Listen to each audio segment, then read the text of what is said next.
hearing impairments often encounter is the lack of awareness of their surroundings. Our product will enable the user to recognize and distinguish between various sounds such as doorbells, car alarms, and people talking. In order to accomplish this, we took a two-step approach to the problem. The first step was analyzing the sound and identifying the key frequency components.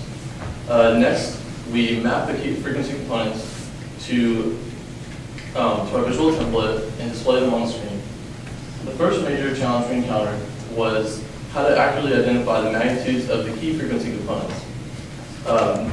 As you'll notice on the top left image on the screen, this is the discrete Fourier transform of 4 sinusoids of different magnitudes.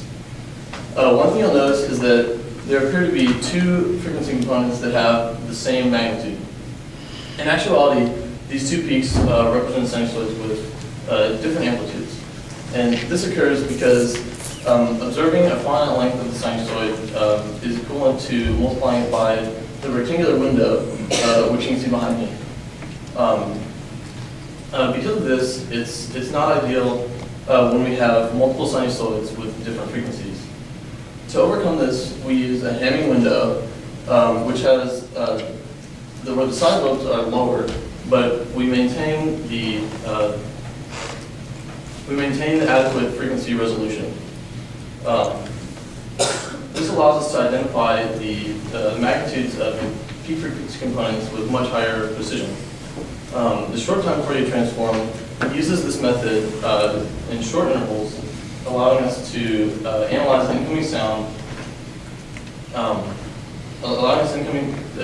incoming sound on a piece-by-piece basis. Our next task is to create an appropriate template for our visual output. This works. In our template, our goal was to create to have something with an intuitive design whereby the harmonics are all aligned and shift in frequency results in the same general pattern. And the sample output right here is shown for the sinusoids that we presented in the example earlier. Our design for hardware is shown in the flowchart. We have our input sound comes to the condenser microphone, which works over the full hearing room. That's then sent to the amplifier to meet the input requirements of the analog to digital converter. This digital signal is then sent to the DSP for frequency analysis, and it's then sent to the MSP 430 serially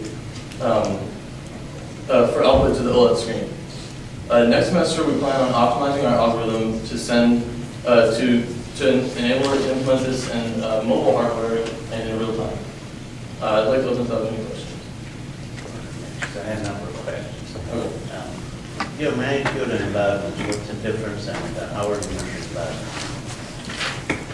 What we meant by loudness was just overall ring noise, as opposed to just the magnitudes of individual frequency components. Well, what kind of DSP module or what kind of ADC are you using? We're looking at low power DSP modules from TI and the C500 series.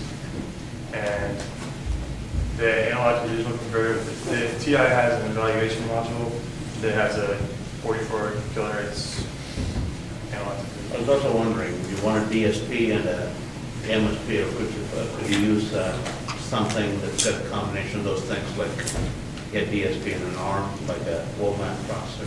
Yeah. That's one possibility, get a more powerful processor to do it all at one place.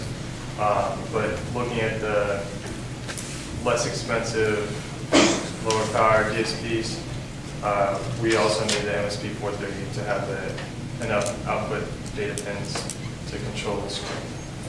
What kind of code are you writing? Are you writing assembly code or C code for the DSP? It's all in C. Pardon me? It's all in C.